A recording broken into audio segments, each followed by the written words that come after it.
Assalamualaikum warahmatullahi wabarakatuh. Oke, pada kesempatan kali ini saya beserta kelompok saya yaitu saya sendiri yaitu Rizky Wahyudi dan kelompok saya juga namanya Syarifatus Sab'ah akan menjelaskan atau memaparkan penjelasan dari penjadwalan CPU atau CPU scheduling. Baik, langsung saja. Eh, untuk penjelasannya, untuk sistem penjelasannya itu dari slide 1 sampai slide 18 itu adalah saya sendiri yaitu Rizky Wahyudi. Kemudian dari slide 19 sampai seterusnya itu akan dijelaskan oleh Syarifatus Sab'ah. Oke, langsung saja mulai. Listing. Oke, di sini terdapat sebuah listing atau daftar ya, daftar seperti daftar isi, yaitu yang pertama konsep dasar, yang kedua kriteria penjadwalan, ketiga algoritma penjadwalan, keempat penjadwalan dengan banyak prosesor, kelima penjadwalan real time, dan yang terakhir adalah evaluasi algoritma. Baik, kita akan ke tahap 1 atau konsep dasar. Satu, konsep dasar yaitu mencangkup pemanfaatan kemampuan maksimum CPU dicapai dengan multiprogramming. CPU input atau output burst cycle, proses eksekusi terdiri atas satu siklus eksekusi CPU dan input output wait atau wait ya. Wait itu seperti penunggu, jadi menunggu itu, jadi ada jeda di sana. Yang ketiga yaitu distribusi CPU burst. Alternatif urutan CPU dan input output burst. Jadi bisa dilihat di gambar di sini di sebelah kanan, yaitu ada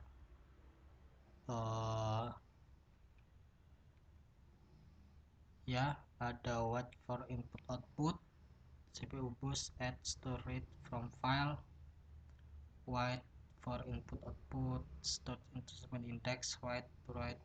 Nah, di situ bisa dilihat sendiri.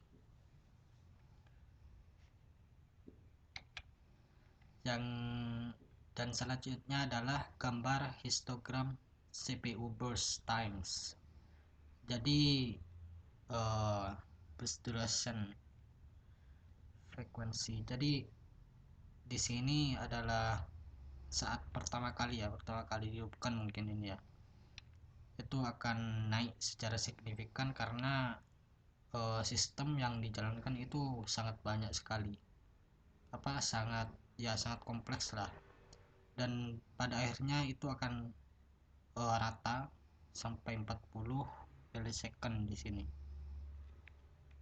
Lanjut, penjadwalan CPU memiliki antar proses pada memori yang siap untuk dieksekusi dan mengalokasikan CPU untuk salah satu dari proses-proses tersebut.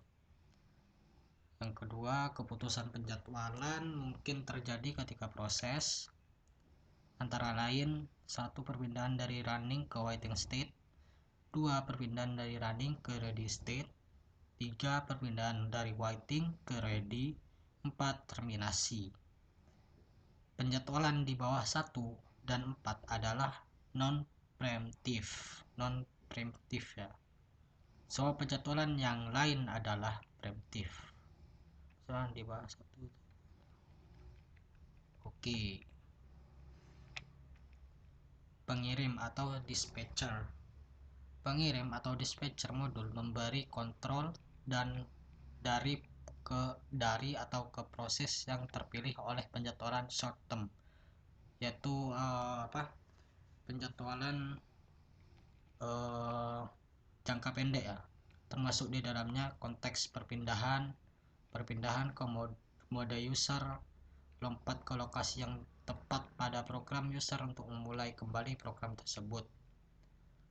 dispatch latency, yaitu waktu yang diambil untuk mengirim dispatcher atau dispatcher ya, untuk menghentikan satu proses dan memulai eksekusi proses lain. Kriteria penjadwalan. Kemampuan CPU atau CPU utilization yaitu menjaga CPU tetap bekerja sesibuk mungkin. Throughput atau hasil proses yang melengkapi atau menyelesaikan eksekusinya setiap unit waktu.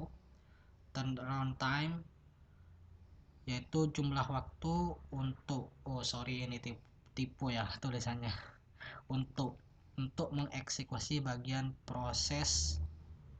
Waiting time atau waktu tunggu, jumlah waktu yang dihabiskan untuk proses yang sudah menunggu pada antrean ready state. Response time atau waktu tanggap, sejumlah waktu yang diperlukan ketika permintaan diajukan sampai tanggapan pertama dihasilkan, bukan output yang dihasilkan, atau untuk time sharing environment. Oke. Selanjutnya yaitu kriteria optimasi. Mencangkup maksimum kemampuan CPU atau CPU utilization, max throughput, minimal turnaround time, minimal waiting time waktu tunggu, minimal response time atau waktu tanggap.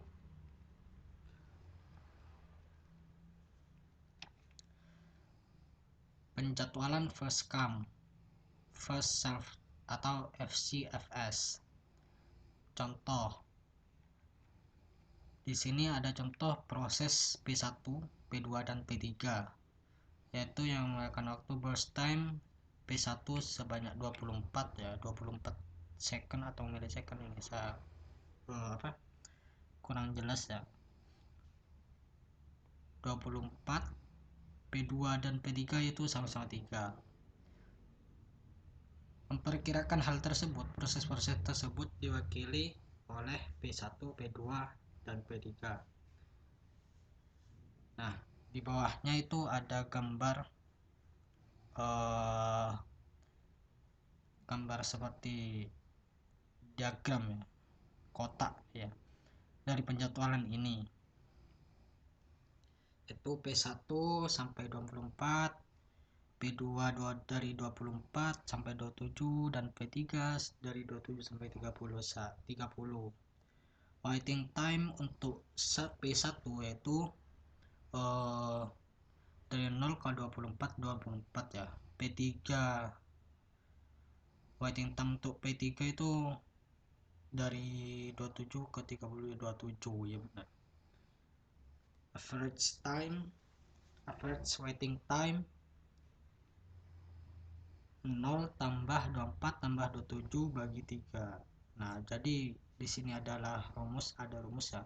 0 tambah 24, 24 tambah 27, 27 tambah 27 bagi 3 ya, 3 proses, karena 3 proses. Jadi 0 di sini tidak terhitung dan hasilnya itu 17 ya. Di sini hasilnya 17. Oke, lanjut. Penjadwalan FCFS lanjutan. Memperkirakan hal tersebut, proses-proses tersebut diwakili P2, P3 dan P1.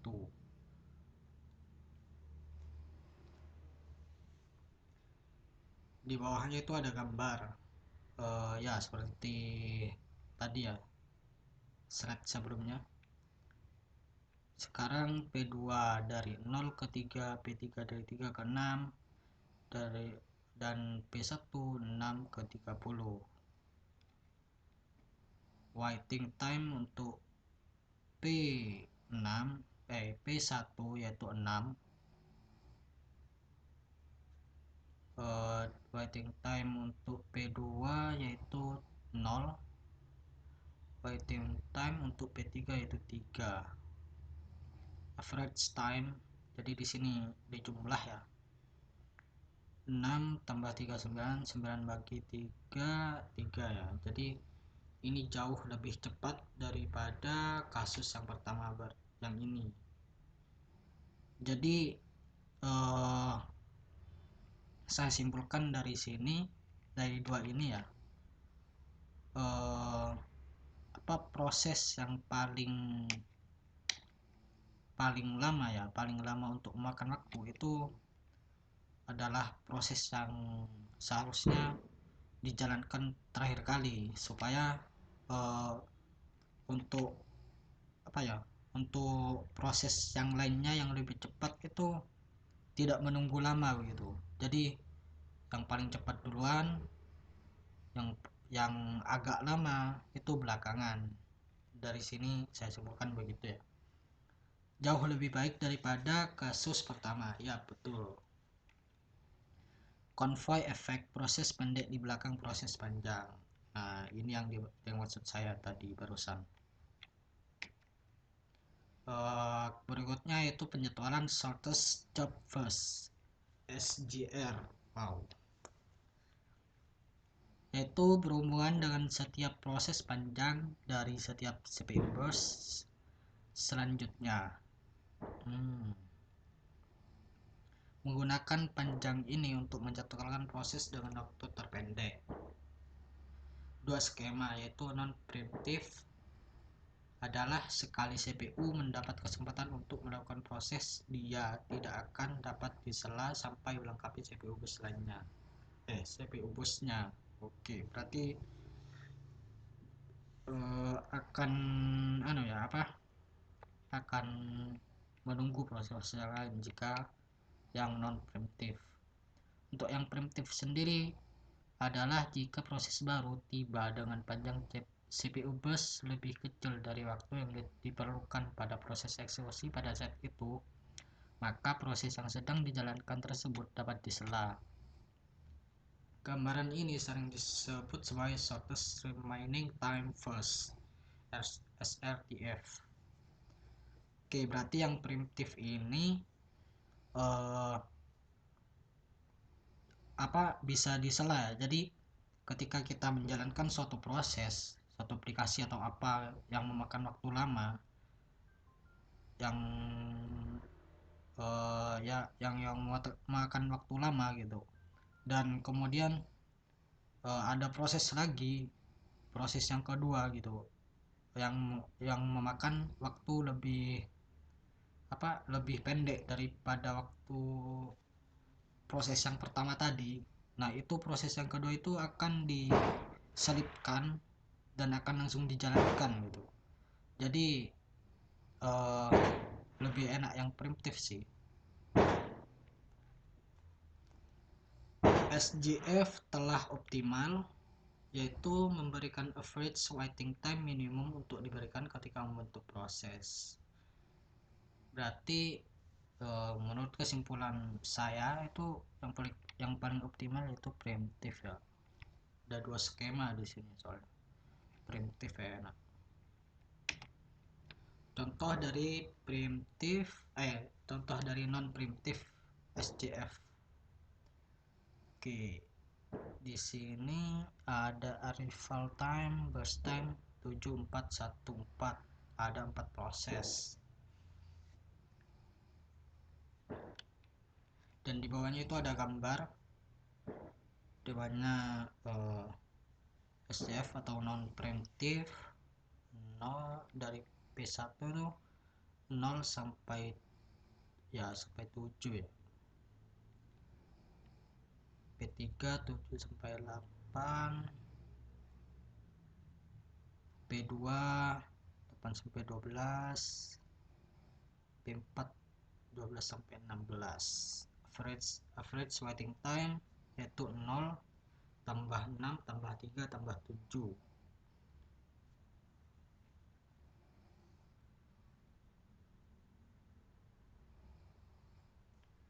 Tambah 7. Ini ada yang salah deh. Ada yang kurang. Garisnya ada yang kurang. Sorry. Jadi 16 kayaknya. 16 ya benar.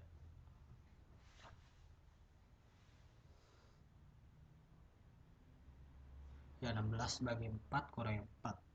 Oke, lanjut contoh dari primitif SJF ya, yaitu ada proses sama 4 juga, 7414 sama.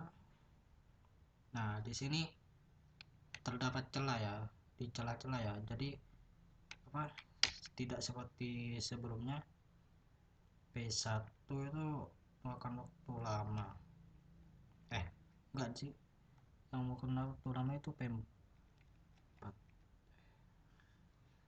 ya.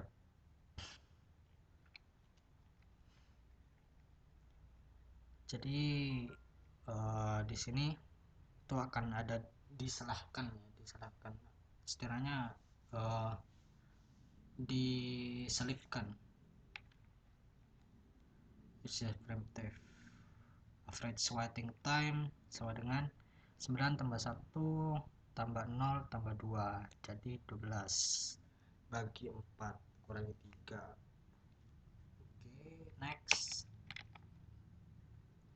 Determinasi panjang CPU bus selanjutnya hanya dapat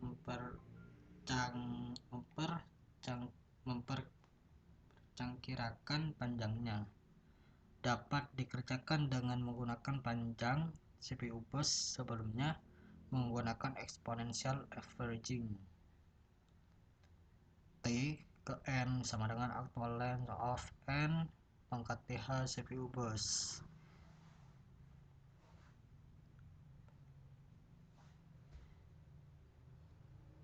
Value the next bus. Oke, next. Ini adalah contoh dari exponential averaging. A sama dengan 0, T sama N plus 1 sama dengan, ini apa ya, P ya, gak jelas.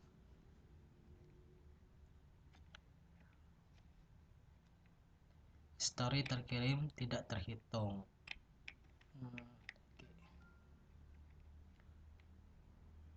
A sama dengan 1,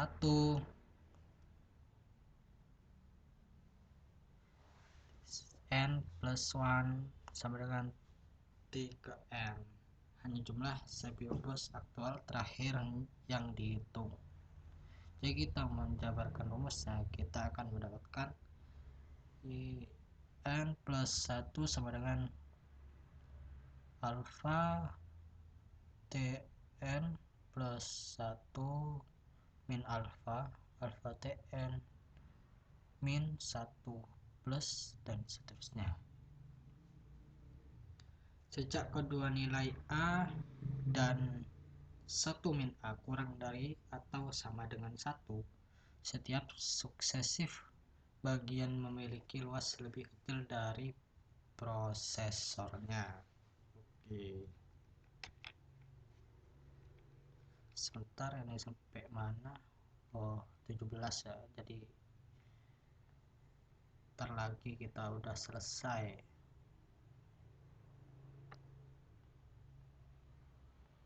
Wah, ngulang lagi.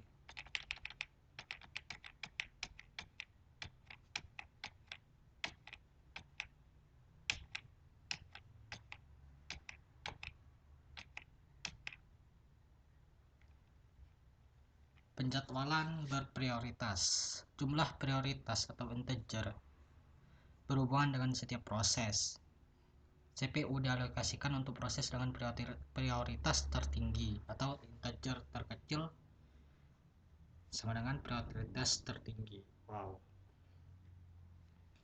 Dan prosesnya yaitu primitif dan skemanya yaitu sama primitif atau non primitif. SJF adalah penjadwalan prioritas di mana prioritas diprediksi pada CPU burst time selanjutnya. Masalah sama dengan starvation adalah proses-proses dengan prioritas rendah mungkin tidak pernah dieksekusi. Jadi mungkin masalah atau ya bisa dibilang starvation ya di sini ya. Itu tidak akan pernah dieksekusi. Solusi atau aging adalah seperti waktu yang ditentukan meningkatkan prioritas dari proses. Round robin atau RR. Wah. Setiap proses mendapatkan unit kecil dari CPU time atau time quantum, selalu 10-100 milliseconds. Setelah waktu ini sudah terpenuhi, proses ini disela dan ditambahkan ke akhir dari antrian proses yang telah siap dieksekusi. Jika ada proses pada antrian yang telah siap dan quantum time-nya adalah key, lalu tiap proses mendapatkan 1/n dari CPU time pada bagian key. Pada bagian dari key time unit terbanyak dalam sekali, proses menunggu lebih dari n-1 key time unit. Performance yaitu key besar sama dengan VIVO, first in first out ya Pak. Kalau nggak salah gitu sih, VIVO, first in first out. Key kecil atau key, ya benar, key tulisan kayak gini adalah key kecil, harus lebih besar dengan tanggapan untuk pengalihan konteks. Di sisi lain nilainya terlalu tinggi. Oke, selanjutnya akan dijelaskan oleh teman kelompok saya, yaitu Syarifatus Sab'ah.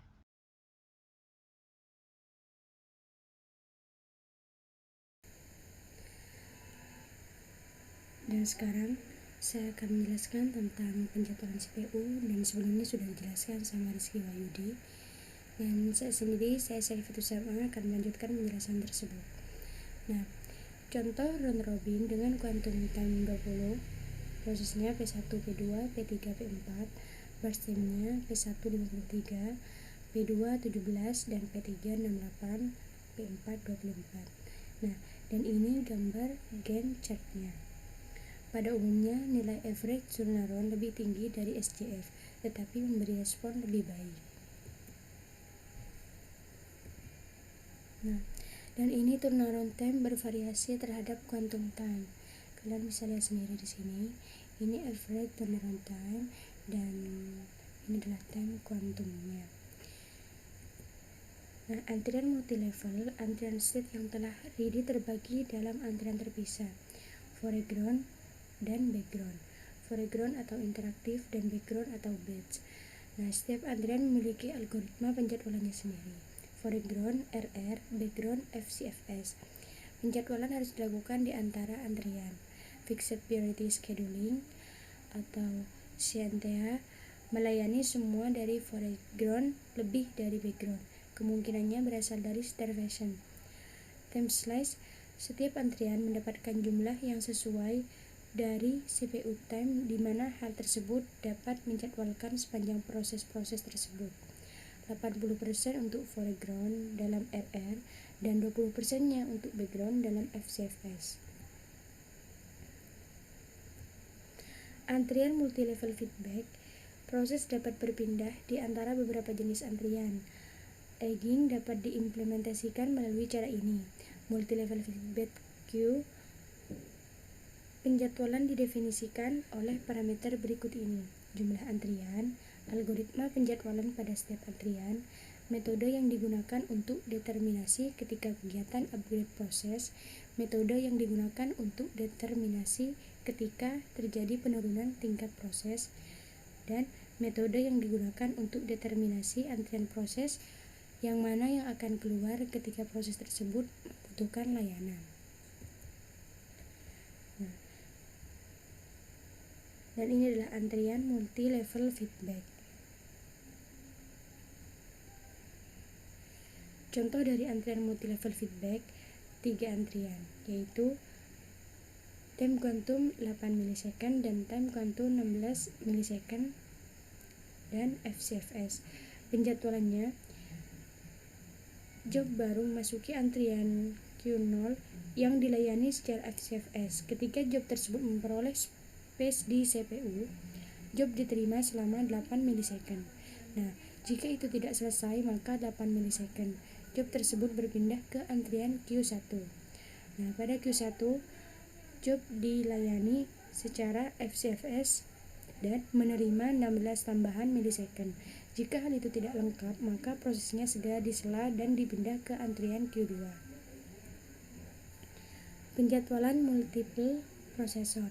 Nah, penjadwalan CPU lebih kompleks daripada multiple CPU yang tersedia.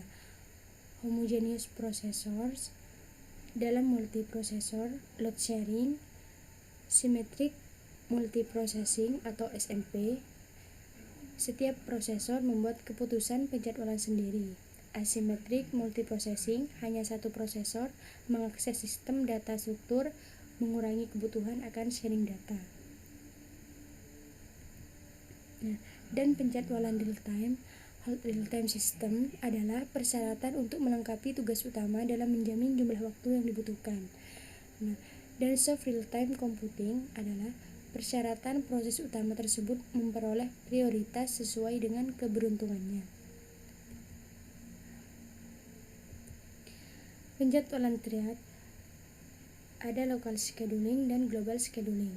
Local scheduling, bagaimana triad library memutuskan thread mana yang diletakkan ke LWP yang tersedia. Nah, jika global scheduling, bagaimana kernel memutuskan kernel thread yang mana untuk melanjutkan eksekusi.